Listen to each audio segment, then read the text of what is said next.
মুআজ্জাজ হাজিরিন, দেখতে দেখতে আমাদের মধ্য থেকে, আমাদের সামনে থেকে আরবি মাসের অনেকগুলো মাস বিদায় হয়ে চলে গেল।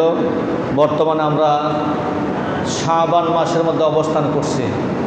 শাবান মাসের অন্যতম একটি রাত নিসফুম মিন শাবান, শাবানের মধ্যরাত্রি আল্লাহ সুবহানাহু ওয়া তাআলার কাছে গুরুত্বপূর্ণ একটি রাত্রি হিসাবে আল্লাহ সুবহানাহু ওয়া তাআলা ঘোষণা করেছেন।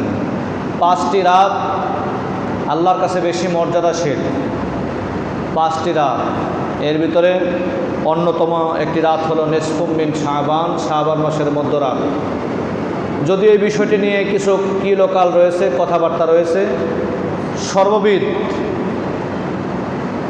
আমরা সব কথার বিবেচনায় এটাতে আমরা একমত হতে পারি যে রাতটিতে ইবাদত করলে পরে আল্লাহ সুবহানাহু ওয়া তাআলা আমাদের ইবাদতকে অবশ্যই ফেরত দিয়ে দেবেন না, এর বিনিময়ে অবশ্যই আমাদেরকে যাজা দান করবেন। কিছু হাদিস রয়েছে রাসূল কারীম সাল্লাল্লাহু আলাইহি ওয়াসাল্লাম এই রাত্রিতে ইবাদত করতেন। আমরা এই বিষয়ে কথা বলবো ইনশাআল্লাহ, বিমাশিয়াতিল্লাহ ওয়া মা তাওফীক ইল্লা বিল্লাহ। আজকে 26শে মার্চ একটি বিশেষ গুরুত্বপূর্ণ দিবস। যে দিবসটি বাংলাদেশের ইতিহাসের গুরুত্বপূর্ণ একটি দিবস। স্বাধীনতা অর্জিত হয়েছে 50টি বছর আমাদের মাঝ থেকে পেরিয়ে চলে গেছে। 50 বর্ষ পদার্পণে পৃথিবীর বিভিন্ন রাষ্ট্র আমাদের স্বাধীনতাকে স্বীকৃতি দিয়েছে। স্বাধীনতা থাকলে পরে আমরা স্বাধীন হিসাবে নিজেদেরকে পরিচয় পেশ করতে পারব। স্বাধীন না থাকলে পরে অন্যের পরাধীন হয়ে গেলে পরাধীনতার গ্লানি কত বেশি তা পরাধীন না হলে বোঝা কখনোই সম্ভব নয়। যেহেতু আল্লাহ সুবহানাহু ওয়া তাআলা আমাদেরকে স্বাধীনতা অর্জন করার তৌফিক দান করেছেন, এই জন্য সর্বপ্রথম শুকরিয়া আদায় করতে হবে আল্লাহ সুবহানাহু ওয়া তাআলার। স্বাধীনতা অর্জন হওয়ার পর একজন ব্যক্তিকে 5টি কাজ করতে হবে। কয়টি কাজ? 5টি কাজ। ফর্মুলা নিতে হবে কোরআনে হাকিম থেকে যে কি 5টি কাজ আমরা করব স্বাধীনতা অর্জন হওয়ার পর।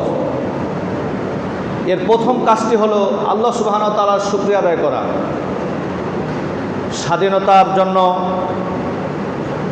যুদ্ধ করেছিলেন বাংলাদেশের অনেক মানুষ, রক্ত দিয়েছিলেন।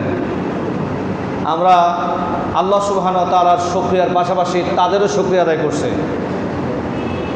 কেউ যদি মানুষের শুকরিয়া আদায় করতে না পারে তাহলে সে ব্যক্তি আল্লাহ সুবহানাহু ওয়া তাআলার শুকরিয়া আদায় করতে পারে না। আল্লাহ সুবহানাহু ওয়া তাআলা কোরআনে হাকিমে এই বিষয়ে বিশদ বর্ণনা এঁটেছেন। যারা দেশের জন্য শাহাদাত বরণ করেছেন, রক্ত দিয়েছেন, এদের মধ্যে যারা ঈমানদার ছিলেন আল্লাহ সুবহানাহু ওয়া তাআলা যেন তাদেরকে শাহাদাতের সর্বোচ্চ মর্যাদা দান করেন। হাদিস শরীফ এসেছে রাসূল কারীম সাল্লাল্লাহু আলাইহি ওয়াসাল্লাম বলেছেন, মান কুতিলা দুনা মালিহি ফাহুয়া শাহীদ।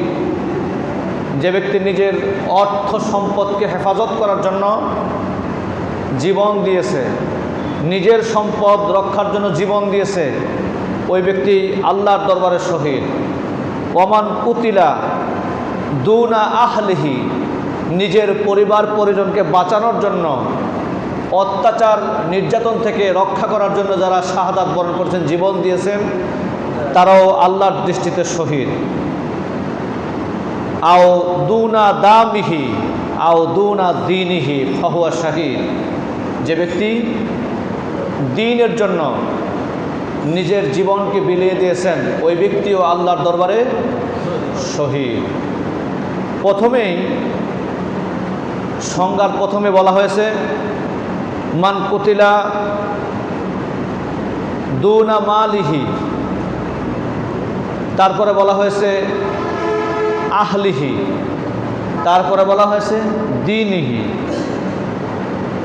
এইটার যে কোনো কাজ করতে গিয়ে কেউ যদি নিজের জীবনটা দেয়, সে ব্যক্তি আল্লাহর কাছে সবচেয়ে বেশি দামি। আরেকটা হাদিসে এসেছে, রাসূল কারীম সাল্লাল্লাহু আলাইহি ওয়াসাল্লাম বলেছেন, মান কুতিলা দুনাহু মাজলুমাতিহি ফাহুয়া শাহীদ। যে ব্যক্তি অত্যাচারিত ব্যক্তির অত্যাচার থেকে বাঁচার জন্য নিজের জীবনকে বিলিয়ে দিয়েছে। কেউ জুলুম করতেছিল, তার জুলুমের প্রতিবাদ করতে গিয়ে নিজের জীবনকে দিয়ে দিয়েছে, ওই ব্যক্তিও শহীদ। রাসূল কারীম সাল্লাল্লাহু আলাইহি ওয়াসাল্লাম আরও বলেছেন, নেমা মাইতাতু আইয়ামুতা রাজুলু দুনা হাক্কাহু। ওই ব্যক্তির মৃত্যুটা হচ্ছে শ্রেষ্ঠ মৃত্যু, যে ব্যক্তি অধিকার প্রতিষ্ঠা করতে গিয়ে, হক প্রতিষ্ঠা করতে গিয়ে নিজের জীবনটাকে বিলিয়ে দিয়েছে, ওই ব্যক্তিও শহীদ এবং সর্বোত্তম শহীদ। আমরা জানি, যদিও আমাদের বয়স সেই সময় 1971 সালের সময় আমরা পৃথিবীতে ছিলাম না, আমরা পৃথিবীতে এসেছি অনেক পরে। বিশেষ করে আমি পৃথিবীতে এসেছি 1983 সালে, 71 সালের অনেক পরে। আমরা ইতিহাস পড়ে যেটা জেনেছি, আমাদেরকে যারা বিগত দিনে শাসন করেছিল, বিগত 200 বছর, কত বছর বলছি? 200 বছর। বিগত 200 বছর ইতিহাস পর্যালোচনা করলে দেখা যায়, যারাই আমাদেরকে শাসন করেছিলেন তারাই আমাদের প্রতি নির্যাতন আর নিষ্পেষণ চাপিয়ে দিয়েছিলেন। শুধু বাংলাদেশের উপরে পাকিস্তান শুধুমাত্র নির্যাতন করেছে এই কথাই শুধু শেষ নয়, পাকিস্তান তো নির্যাতন করেছে, এর আগে যারা ছিল তারাও করেছিল নির্যাতন, তারাও করেছিল। সে ব্রিটিশ থেকে শুরু করে পাকিস্তান পিরিয়ড শেষ হয়ে 1971-এ মুক্তিযুদ্ধের মাধ্যমে আমরা সাময়িকভাবে একটা নির্যাতন থেকে, জুলুম থেকে সাময়িক রক্ষা পেয়েছিলাম, কিন্তু সেটার শেষ সীমানায় আজকের 2021 সাল পর্যন্ত এটার শেষ সীমানা পুরোপুরি গোড়া মূল এখন পর্যন্ত দূর হয়ে যায় নাই আমাদের কাছ থেকে। প্রিয় সম্মানিত উপস্থিতি, হককে প্রতিষ্ঠার জন্য, নিজের অধিকারকে প্রতিষ্ঠার জন্য, জালেমের জুলুম থেকে নিজেদেরকে হেফাজত করার জন্য, নিজের সম্পদকে রক্ষার জন্য, নিজের পরিবারকে রক্ষার জন্য, দ্বীনের জন্য যারাই কষ্ট করেছেন, জীবন দিয়েছেন, রক্ত দিয়েছেন, তাদের ব্যাপারে বলা হয়েছে আল্লাহর দরবারে তারা শহীদ হিসাবে মর্যাদা পেয়ে যাবে। কয়েকটি সংজ্ঞার কথা আমি বলেছি এখানে, আমি আবারও রিপ্লাই দিচ্ছি আপনাদেরকে। নিজের সম্পদের জন্য, নিজের পরিবারের জন্য, দ্বীনের জন্য, অত্যাচার থেকে বাঁচার জন্য, হককে প্রতিষ্ঠার জন্য, এই সব কাজে যারা সহযোগিতা করবে, রক্ত দেবে, তারাই হচ্ছে শহীদ। যারা শাহাদাত বরণ করেছিলেন 1971 সালে স্বাধীনতা যুদ্ধের সংগ্রামে রক্ত দিয়েছিলেন, আমরা তাদেরকে জান্নাতের সর্বোচ্চ মর্যাদা কামনা করছি। আল্লাহ যেন তাদেরকে জান্নাতুল ফেরদাউস দান করেন। তারা রক্ত দিয়ে 56,000 বর্গ মাইলের একটি দেশ আমাদের জন্য উপহার দিয়ে গিয়েছেন। একটি লাল সবুজের পতাকা উপহার দিয়েছেন, একটি মানচিত্র উপহার দিয়েছেন। পৃথিবীর 228টি রাষ্ট্রের ভিতরে বাংলাদেশ একটি রাষ্ট্র আছে বলে একটা স্বীকৃতি দিয়েছেন। রাসূল কারীম সাল্লাল্লাহু আলাইহি ওয়াসাল্লাম বলেছেন, যে ব্যক্তি তোমাদের জন্য কোনো কল্যাণকর কাজ করলো, তোমরা তাদের প্রতি কৃতজ্ঞতা জানাবে। যদি কৃতজ্ঞতা জানাও তাহলে তাদের প্রতি সম্মানবোধ দেখানোর কারণে আল্লাহ সুবহানাহু ওয়া তাআলা আরও কিছু নিয়ামত তোমাদেরকে দান করবেন। যেই দেশে, যে এলাকায় বিশেষ কাজের কোনো মূল্যায়ন নাই, ওই এলাকায়, ওই দেশে বিশেষ গুরুত্বপূর্ণ কাজ তখন আর কেউ করার জন্য আগ্রহী বা আগ্রহ প্রকাশ করে না। সুতরাং আমাদের জন্য যারা কষ্ট করে রক্ত দিয়ে মানচিত্র রেখে গেলেন, একটি বিশাল ভূখণ্ড রেখে গেলেন,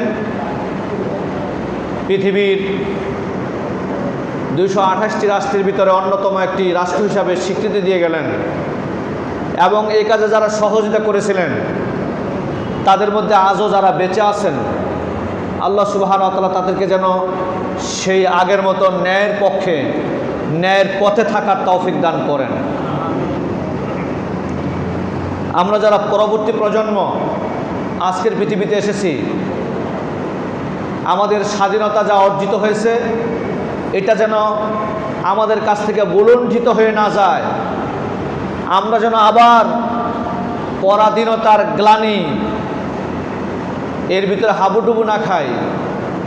এই জন্য আমাদেরকে সজাগ দৃষ্টি রাখতে হবে। অবশ্যই আমাদের দেশে এমন কিছু মানুষ তো থাকতেই পারে যারা এই দেশটা স্বাধীন হওয়ার কারণে তাদের কলিজায় খুব কষ্ট। এমন কিছু মানুষ থাকতে পারে না? অবশ্যই পারে। তারা চিন্তা করবে এই দেশটা স্বাধীন হয়েছে, আবার পরাধীন হয়ে যাক।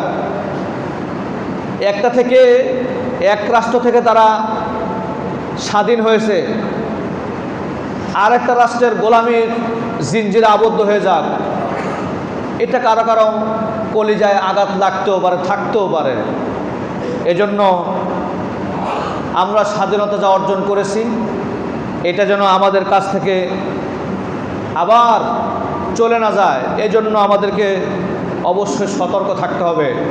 চোখ কান খোলা রেখেই দায়িত্বের সাথে আমাদেরকে কাজ করে সামনে যেতে হবে। আল্লাহ আমাদেরকে দায়িত্ববান হওয়ার, দায়িত্বের সাথে কাজ করার তৌফিক দান করুক, আমিন। সম্মানিত উপস্থিতি, দ্বিতীয় নম্বরে প্রথমে আল্লাহর শুকরিয়া আদায় করব, দ্বিতীয় নম্বরে যারা শাহাদাত বরণ করেছেন তাদের শুকরিয়া আদায় করলাম। তৃতীয় হচ্ছে যেটা বলে ফেলেছি, স্বাধীনতা অর্জন করার চাইতে রক্ষা করা অনেক কঠিন। শকুনের বদনজর যেন আমাদের 56,000 বর্গ মাইলের ভিতরে না পড়ে, এজন্য সজাগ দৃষ্টি রাখতে হবে। 3 নাম্বার। 4 নাম্বার হচ্ছে যেই অত্যাচারের কারণে আমাদের দেশটা স্বাধীন হয়েছে জালেমদের হাত থেকে, বর্তমানে যারা আছেন ওই ধরনের নির্যাতনের শিকার যেন আমরা সাধারণ মানুষ আবার হয়ে না যায়। যে কারণে আমরা স্বাধীনতা অর্জন করলাম, যেই নির্যাতনের কারণে, স্বাধীন হওয়ার পরেও যদি আবার সেই নির্যাতনের শিকারী আমরা হই, যদি নিজ স্বাধীন দেশে পরাধীনতার জিনজিরে আবদ্ধ থাকতেই হয়, যদি স্বাধীনভাবে মত প্রকাশ করাই না যায়, যদি স্বাধীনভাবে কথা বলাই না যায়, যদি স্বাধীনভাবে কথা বলতে গেলে জেল, জুলুম, গুম, খুন হওয়ার সম্ভাবনা থাকে, তাহলে এই স্বাধীনতা দিয়ে আমাদের কি কোনো লাভ হবে? একজন কবি নিতান্ত খুব সুন্দর করে বলেছিলেন, খুব সুন্দর করে বলেছিলেন। কবিতার পুরো ছন্দটা যদি আমার মনে নেই এখন, যে ধরা যাবে না, ছোঁয়া যাবে না, বলা যাবে না কথা, রক্ত দিয়ে পেলাম শালার এমন স্বাধীনতা। তো ধরাও যদি না যায়, ছোঁয়াও যদি না যায়, কথাও যদি বলা না যায়, তাহলে এই স্বাধীনতা দিয়ে আমি করবোটা কি? স্বাধীন তো হয়েছে এজন্য যাতে করে প্রত্যেকটি অন্যায়ের প্রতিবাদ করতে পারি, প্রত্যেকটি অন্যায়ের প্রতিবাদ করতে পারি। কারণ আল্লাহ সুবহানাহু ওয়া তাআলা তিনি শোনাচ্ছেন আল্লাহ সুবহানাহু ওয়া তাআলা আসমান থেকে আমাদের ভাগ্যকে কখনো পরিবর্তন করে দেবেন না যতক্ষণ পর্যন্ত জাতির লোকেরা নিজেরাই নিজেদের ভাগ্যকে পরিবর্তন করার চেষ্টা না করে। ওয়াজ আমরা সবাই জানি মাশাআল্লাহ, আমাদের জানাশোনাও আছে, কিন্তু প্রত্যেকটি অন্যায়ের প্রতিবাদ আসলে কি আমরা করতে পারি? পারি না। 4 নম্বরে এই বিষয়ে স্বাধীনতা অর্জন হওয়ার পর 4 নম্বরে কাজটি করতে হবে, প্রত্যেকটি অন্যায়ের প্রতিবাদ করতে হবে। অন্যায়ের প্রতিবাদ করে যদি আপনি জীবন দিতে পারেন, জীবন দেন, তাহলে এই পৃথিবীর সূর্য যতদিন উঠবে আর ডুববে ততদিন পর্যন্ত আপনার নামটি লিখে থাকবে 56,000 বর্গমাইলের এই দেশে। 5 নম্বর যে কাজটি আমাদেরকে করতে হবে সেটি হচ্ছে, যে দেশটি স্বাধীন হয়েছে এই দেশটির প্রতি আল্লাহ সুবহানাহু ওয়া তাআলার কল্যাণ, অবারিত রহমত, নেয়ামত যেন অবারিত বর্ষিত হয়, এই জন্য দোয়া করতে হবে। কথা বোঝা গেছে? আল্লাহর কাছে দোয়া করা ছাড়া আল্লাহর পক্ষ থেকে নেয়ামত পাওয়ার কোনো সম্ভাবনা নাই। আমরা শুনেছি বাচ্চা শিশু সে যদি কান্নাকাটি না করে, তার সবচেয়ে আপন মা উনিও তার বাচ্চাকে দুধ খাওয়ানোর জন্য আগ্রহী প্রকাশ করেন না। সুতরাং যে দেশটা স্বাধীন হয়েছে এই দেশটাতে যেন আল্লাহ সুবহানাহু ওয়া তাআলা অবারিত কল্যাণ দিয়ে, নেয়ামত দিয়ে পরিপূর্ণ করে দেন, এই জন্য দোয়া করতে হবে। বাংলাদেশ 56,000 বর্গমাইল, এই দেশের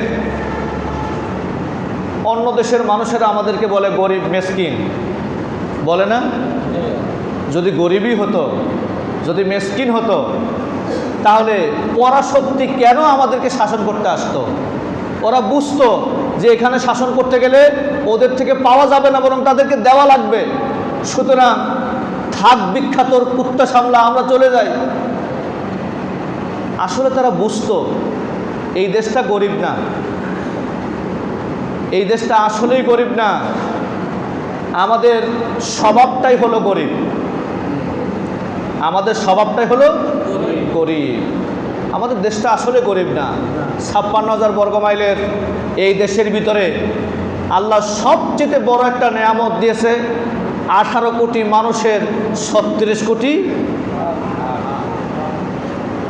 18 কোটি মানুষের 36 কোটি হাত।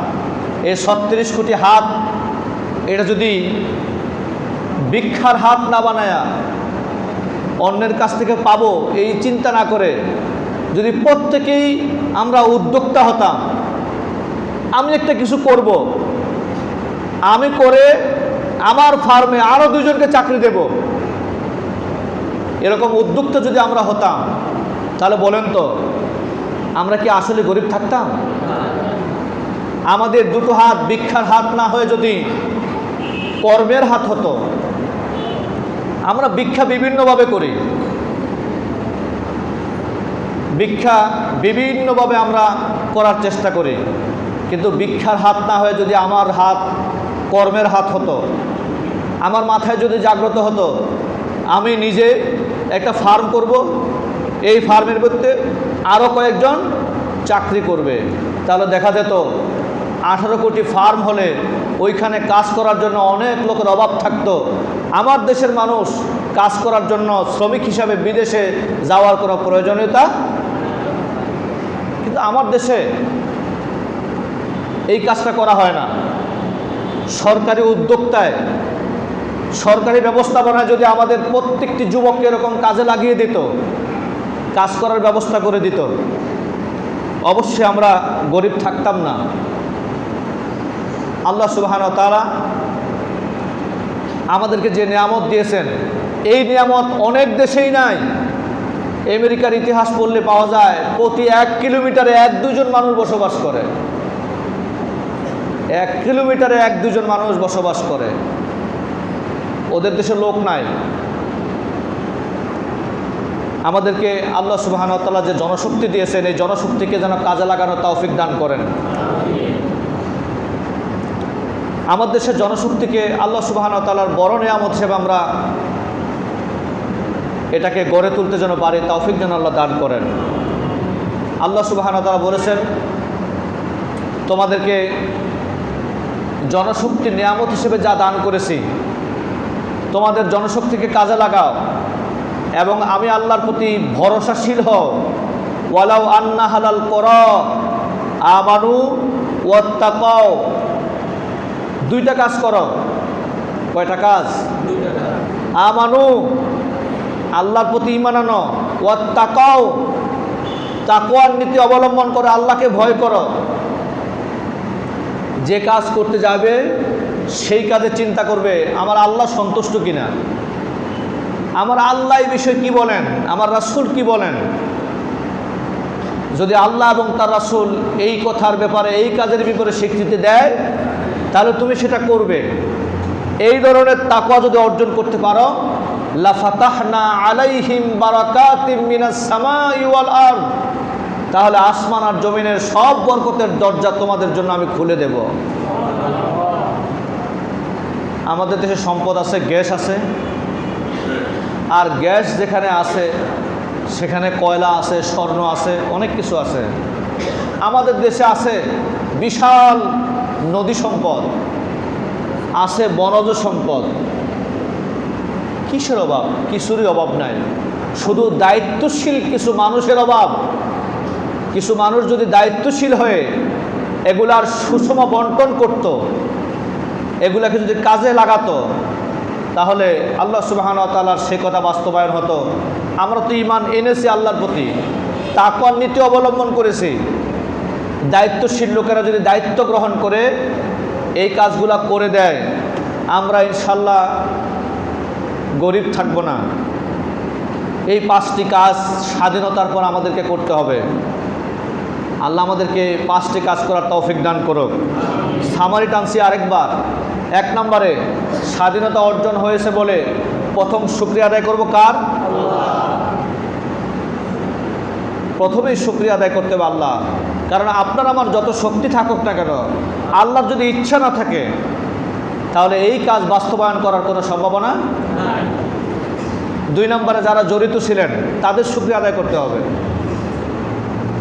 তবে খেয়াল রাখতে হবে, যারা রক্ত দিয়েছেন তাদের প্রশংসার চাইতে যেন আল্লাহর প্রশংসা ছোট বা খাটো হয়ে না যায়। সবার উপরে প্রশংসা থাকবে কার?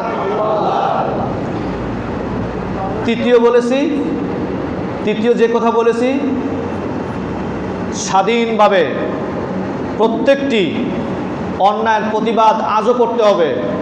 যদি অন্যায়ের প্রতিবাদ না করি, তাহলে আমাদের স্বাধীনতা আবার ভুলুণ্ঠিত হয়ে যেতে পারে। স্বাধীনতা আমাদের কাছ থেকে চলে গিয়ে আবার আমরা পরাধীন হয়ে যেতে পারে, গোলাম হয়ে যাওয়ার সম্ভাবনা আছে।